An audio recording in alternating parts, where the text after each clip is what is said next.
when the world feels dark. A quiet, steady light that doesn't come from luck or circumstance, but from faith. Faith in yourself, faith in something higher, faith that even when things seem impossible, there's still a way forward. That's the heart of positive thinking, not blind optimism or wishful fantasy, but the belief that your thoughts, guided by faith, can transform the very ground beneath your feet. Most people misunderstand what positive thinking really is. It's not ignoring pain or pretending life is perfect. It's choosing to focus your energy on what builds you, not what breaks you.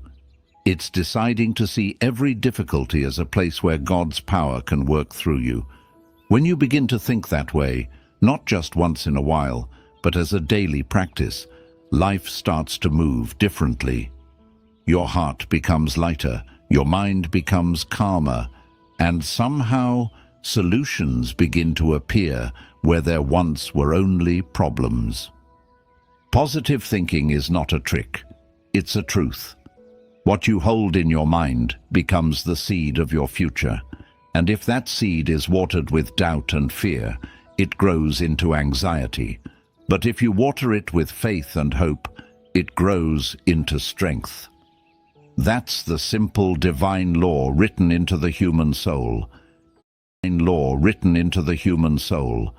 As you think, so shall you become. And it all begins with one simple, unshakable decision: to believe in yourself. Everything great in your life begins with this belief. The belief that you are not powerless, that your life has meaning, and that you are capable of rising again no matter how far you've fallen. But this kind of belief isn't built on ego or self-praise. It's built on something deeper, faith in the God who placed that power within you. When you say, "I can't," you close the door before you even try. But when you say, "With God's help I can," something shifts inside you. It's not arrogance, it's alignment. You're no longer standing alone. You're reminding yourself that the same force that created mountains and stars also breathes through you. Norman Vincent Peale, the author of The Power of Positive Thinking, once said, "Believe in yourself.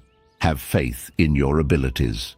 Without humble but reasonable confidence in your own powers, you cannot be successful or happy." This belief isn't self-worship. It's gratitude in motion. It's knowing that God didn't make you weak or unworthy. He made you capable, but expects you to use that capability with faith. Most of us have spent years speaking defeat into our own lives. "I'm not smart enough. I'll never change. It's too late." These thoughts seem small, but they poison the soil of your mind. Every time you say, "I can't," you give power to fear. Every time you replace it with "I can," you give power to God. That's why words matter. They are tools of creation. Speak faith, and faith begins to live in you. The Stoics spoke about self-control. Faith takes that further. It speaks about self-trust. When you trust that you were designed for a purpose, you stop measuring yourself by what others say. You begin to move from within. You begin to notice divine timing, the small signs that appear when you stop doubting yourself. The right people show up, the right doors open, but only after you start believing that you deserve to walk through them. Belief isn't passive, it's an active partnership with God. It's saying, "I'll do my part, and I'll trust you with the rest." You work, you pray, you persist, but you don't panic, because faith and fear cannot share the same space. And yes, there will be days when belief feels fragile, when doubts whisper louder than prayers. On those days, remind yourself of what has already carried you this far. Think of the battles you've survived, the strength you found in impossible moments. That wasn't luck. That was grace, quiet, unseen grace, working through your perseverance. To believe in yourself is to honor the life God breathed into you. It's to stop saying, "I am nothing," and start saying, "I am capable through the one who strengthens me." Because confidence without faith is arrogance, but faith without confidence is incomplete. So, start small. Replace one negative thought today with one faith-filled statement. I am strong. I am guided. I am capable. Repeat it until it feels true. And even if it doesn't yet, keep going. Because your subconscious doesn't respond to truth or lies, it responds to repetition. Speak faith long enough, and you'll start to live it. Believe in yourself not because you're perfect, but because you're loved. Not because you never fail, but because every time you do, God gives you another chance to rise. And maybe that's where real power begins. Not when you finally become flawless, but when you realize you were never alone in your struggle. A peaceful mind generates power. The mind is like a river. When it's calm, you can see clearly to the bottom. When it's stormy, everything becomes distorted. In a world that constantly pulls us toward noise, hurry, and anxiety, peace has become one of the rarest forms of strength. Yet, the truth is simple. A peaceful mind doesn't make you weak. It makes you powerful. Real power isn't found in tension or force. It's born in stillness. You can't think clearly when your mind is crowded with worry. You can't hear God's voice when fear is screaming louder. The Stoics understood this centuries ago. They practiced stillness not as escape, but as discipline. They believed that peace of mind is the foundation of wisdom, and Scripture echoes the same truth.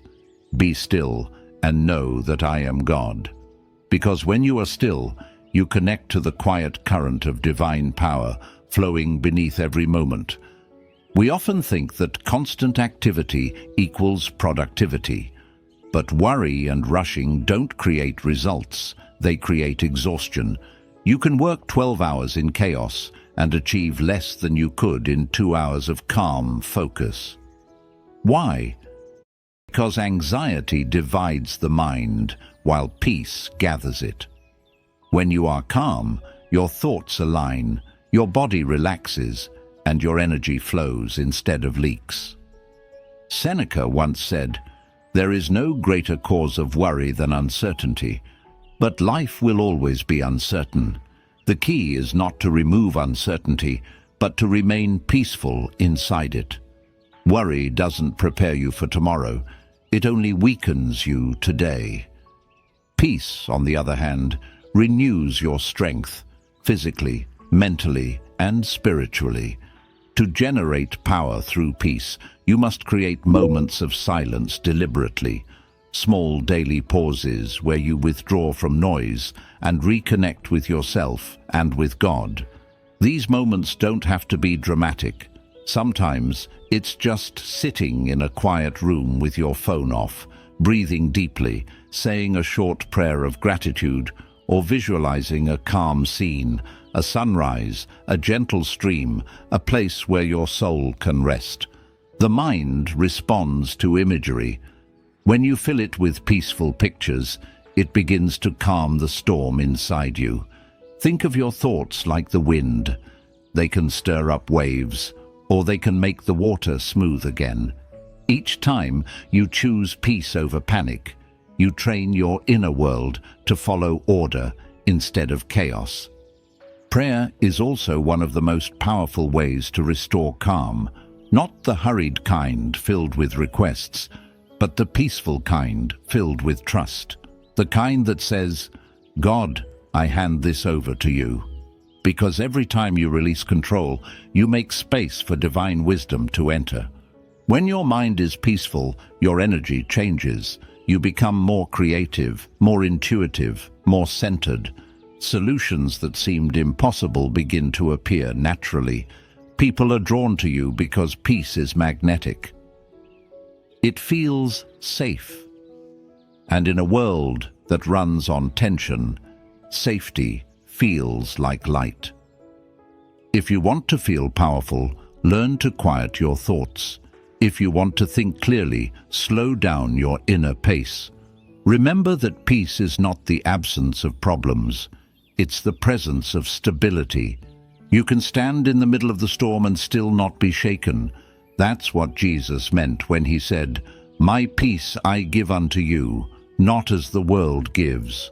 The world gives peace when things are perfect. God gives peace in the middle of imperfection. Train your mind to return to peace every time it wanders.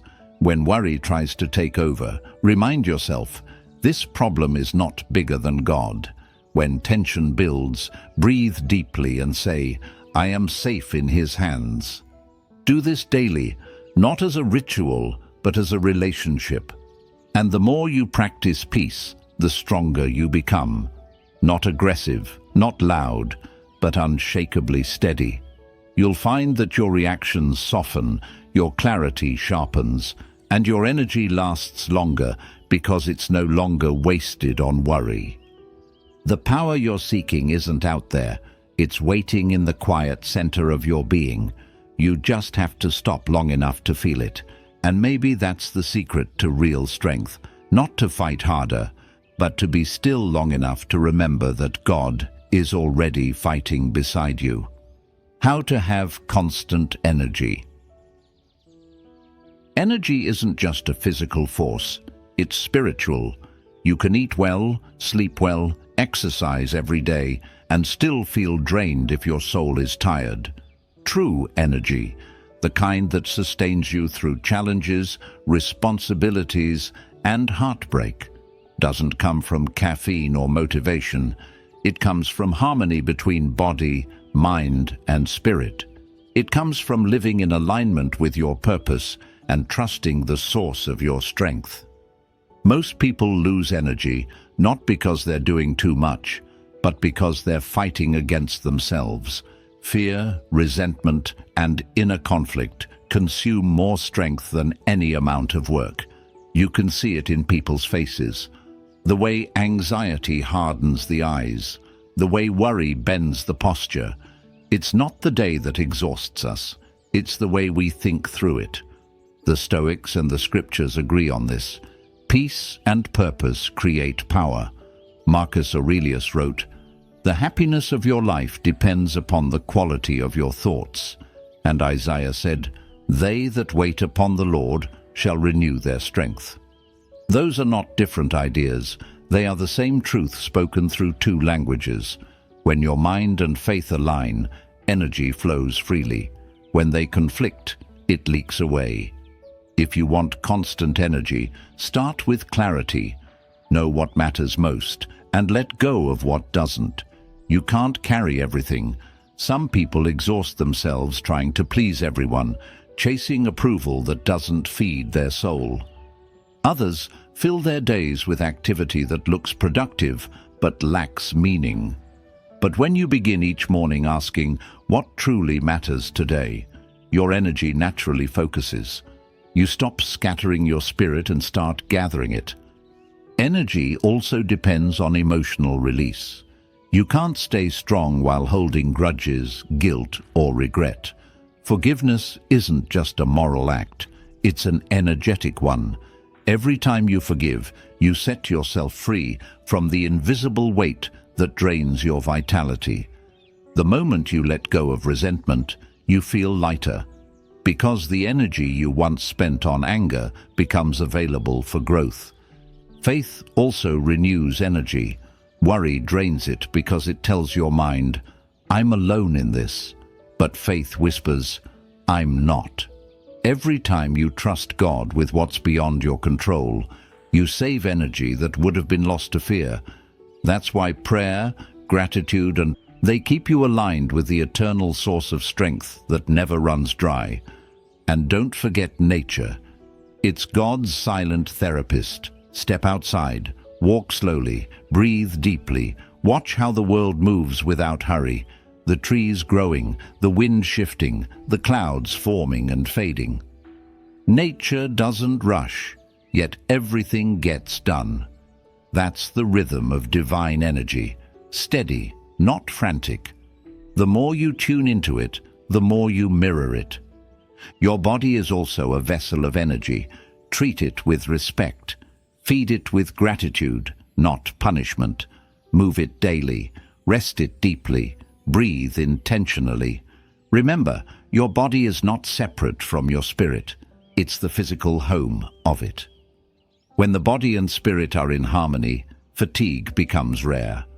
Another key to constant energy is joy, not excitement, joy. Excitement burns fast. Joy endures. Joy comes from doing what aligns with your soul, from serving, from gratitude, from creating. When you act from joy, energy regenerates instead of depletes. That's why even after a long day of doing meaningful work, you may feel tired in body but peaceful in spirit. That's divine energy at work. Seneca wrote, "A life is not short, but we make it so by wasting it." Wasting your energy on things that don't matter, comparison, resentment, overthinking, shortens your life more than time ever could. But when you live intentionally, gratefully, faithfully, energy renews itself. So if you feel your energy fading, don't just sleep more, reflect more. Ask, what's draining me that shouldn't be? What can I release today? Then ask God to refill what the world has taken. And you'll notice, little by little, that your energy doesn't come and go with circumstances anymore. It flows from a deeper place, one that fear can't touch and chaos can't shake. Because constant energy isn't about being unstoppable, it's about being connected. Connected to your purpose, to your faith, and to the quiet, endless strength of the one who made you. And maybe that's the real secret. Energy isn't something you find, it's something you remember. It was never gone. It was waiting for you to stop fighting yourself long enough to feel it again. Try prayer power. There's a quiet kind of power that doesn't shout, doesn't demand, and doesn't depend on timing or circumstance. It's the power that comes from prayer, the direct line between your soul and God. Most people treat prayer as a last resort, something they turn to when nothing else works. But in truth, prayer is not the emergency exit of life. It's the power source of it. Prayer is not only about asking, it's about aligning. It's about shifting your energy from worry to trust, from control to surrender, from fear to faith. It's your way of saying, God, I can't carry this alone, but I know you can. And the moment you say that with sincerity, something changes. The weight doesn't disappear immediately, but your strength to bear it multiplies. Because prayer doesn't always change the situation. It changes you. The Stoics talked about accepting what you cannot control. Faith takes that further. It teaches you that you're not alone in what you can't control. You are partnered with divine wisdom that sees beyond your understanding. When you pray, you're not just speaking into the air. You're opening a channel between the human and the infinite. And that connection transforms everything. Too often, we approach prayer as negotiation, as if we're convincing God to give us what we want. But real prayer is cooperation, not persuasion. It's not, God, do what I want, but God, guide me to what's right. When you pray like that, you stop fighting life and start flowing with it. Norman Vincent Peale wrote, "Prayerize, visualize, actualize." It means pray with faith, visualize the outcome as if it's already blessed, and act upon it with confidence. Because faith without action is incomplete, but action without faith is exhausting. Prayer bridges the two. Prayer power doesn't depend on fancy words or perfect posture. It doesn't require ceremony, it requires sincerity. Sometimes it's a whisper in the dark, "Help me." Sometimes it's gratitude in the light, "Thank you." Sometimes it's silence, the kind where you just sit and listen. The form doesn't matter, the openness does. When you make prayer a daily rhythm, not a reaction, your whole life begins to shift. Anxiety loses its grip. You begin to notice divine timing more clearly. You stop panicking when things don't go your way because you trust that there's a larger pattern at work, one designed not to hurt you, but to shape you. Prayer also changes how you see others. It softens your heart.